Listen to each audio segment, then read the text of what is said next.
Solriso. Woo! How's it going?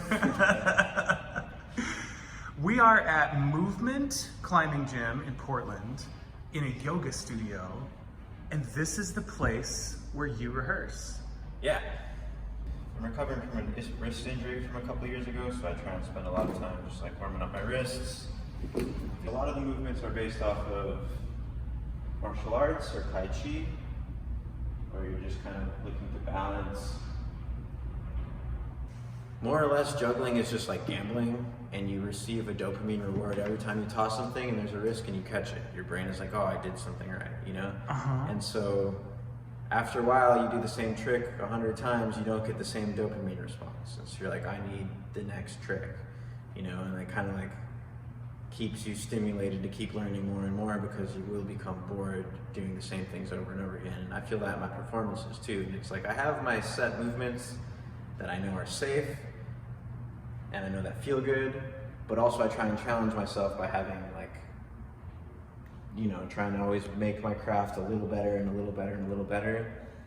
And also I pay attention to my audience. Like, am I performing for people who have never seen fire spinning before? I'm gonna do one set of tricks. If I'm performing for like other staff jugglers, I'm gonna try things that are harder, because I know that like my audience can digest what I'm doing more. Like, to a lot of people who have never seen it before, if I do like this move versus this move, it might look just the same, you know? Oh, But yeah. people who can really like appreciate those nuances, you try and like perform for them. Like this triangle move, it's probably one of the easier balances you can do. Of course, I mess it up as I'm saying that. Oh, yeah. But so the people who have never seen it before, they're like, wow, that's like the coolest trick ever, right? But then other object manipulators who do it a lot, they're like, oh, I know how easy that is. But it's not really a big deal. So they're not locked together? No, it's just gravity. It's You're just like this one's those on the bottom, the next one is balancing on it, and then the one on the top is holding them both in place. You've got the one on top is holding them in place because they're so they are sort of pinched together. Yeah, so like if I pull this one off, yeah. so it's what we call like a pressure trap. You Uh-huh. know, similar to something like this, where that's in the middle of the staff, so it's balancing. The next one I put on is halfway between the center of this one and this one, just because there's now 2 times of the weight. So I need to offset it more on this side. It's all about moment arms, yeah. And yeah, so it's just about balance, and then it's about centrifugal force. So like if I just keep them here like this, eventually they're gonna fall off. Like, let's see if I can do it. You know, like it's not designed to just sit there. But if I'm spinning it with it, the centrifugal force of it being pulled out towards each of the ridges keeps it really locked in there. Something like this, it's called the trap angle. It's just each one is holding one underneath it. If I just let go, it falls. But if I'm spinning with it, like gravity and centrifugal force is playing a part where it's adding force to each of the ends, and it's helping it stay balanced. You know, like if I'm in here training, I'll spend some of my time training just the actual technical movement. Be like, how well can I do this movement? You know, a lot of times it involves just standing in front of a wall and just practicing something. And the wall is there for what reason? Why are you up against the wall? It's just the training. A lot of people, when they start juggling, they get in the habit of throwing things at your head and chasing it. And so the wall, it makes you not have to walk so far to pick up your objects, but it's like a very quick feedback of like, oh, you're throwing it into the wall or not. What, surfing the edge of control in a way? That'd be one way to put it for sure. And I always tell people I teach, like, dropping isn't your enemy. You know, like every time you drop something, you theoretically learn something. And if the whole goal is for progress and learning, then you didn't do something wrong. Like, you learned a little bit more at that time. It's just an experiment. It's the research method. You know, it's like, I changed this. How did it affect the outcome? Okay, that didn't work. I changed this. How did it affect the outcome? Oh, that time it worked. And you, with positive reinforcement through that dopamine pathway of like, oh, that time I caught it, oh, that time it didn't fall, it, you know, has an effect on your neurons, and your body will remember, oh, I received dopamine that time, or I didn't. So you can kind of learn. I can see why it's addictive, I think, both through the, you're talking about the chance element of it, but also the just incredible amount of opportunity to grow, like opportunity to continue understanding to the millimeter what you're doing. Yeah, it's very akin to like skateboarding or something. And you were saying that often you are down in the big climbing gym throwing like way up in the air, yeah? Yeah, so there's a couple different types of juggling that I practice. Juggling is like a large world of object manipulation, and I used to primarily focus on things called contact juggling, where your body maintains contact with the object the whole time. Wow. But then as time went on, I got into more toss juggling. And the whole thing about juggling is you're trying to buy yourself time by throwing objects high into the air so that you can move underneath them.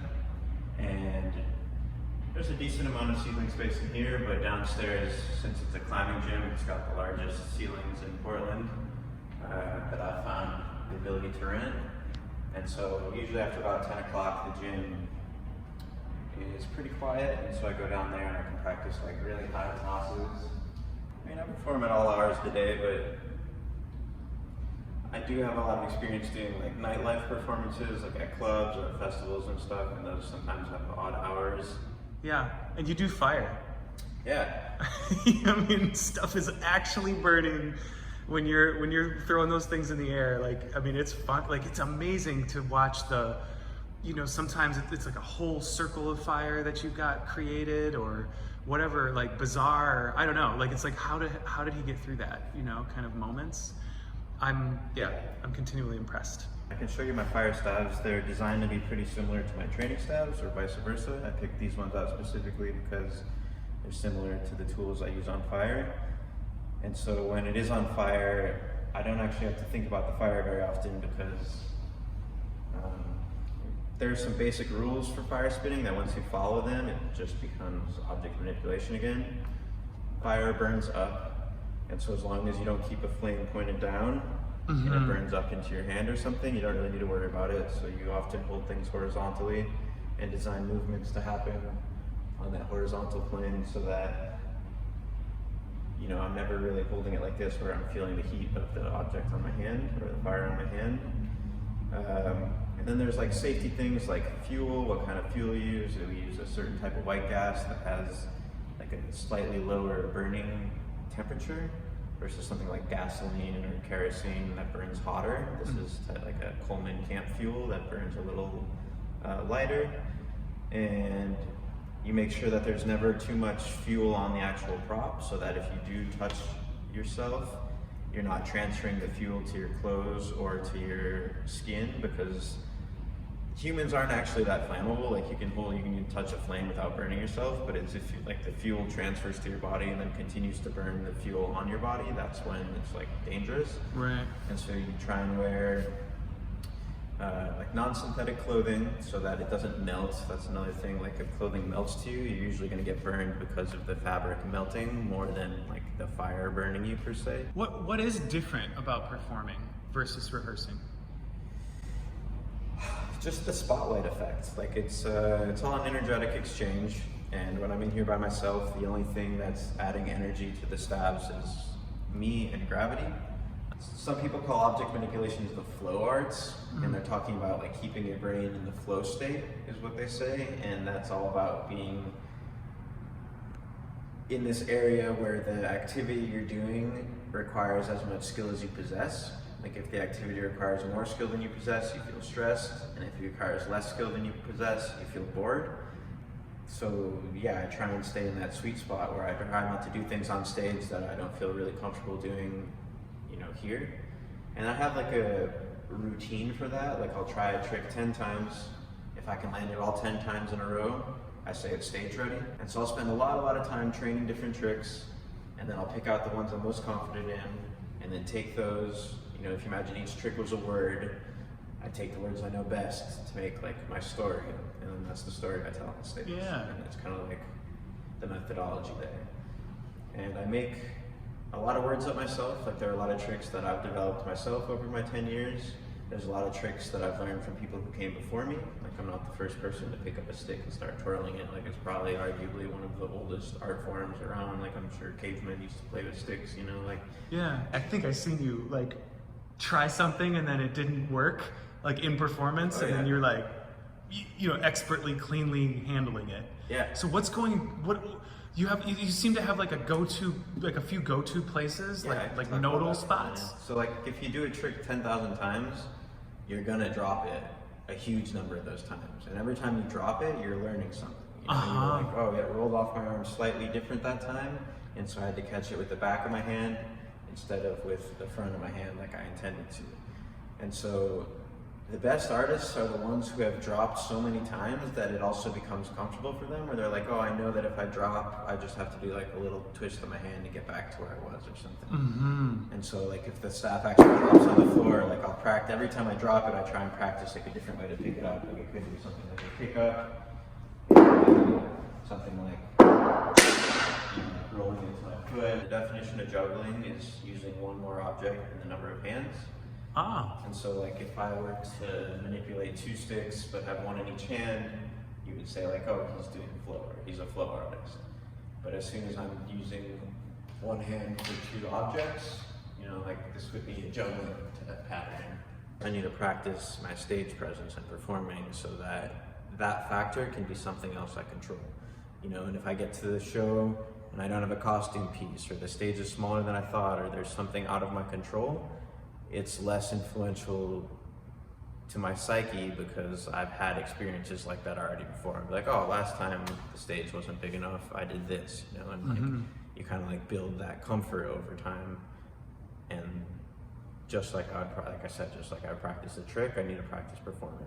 And that's another reason I like sometimes juggling down in the public space, is because I know people are watching me. Yeah. And so I get used to being like, it doesn't matter, or, you know, maybe it does matter, maybe I want to show off, you know, and like that could be just as potent or distracting.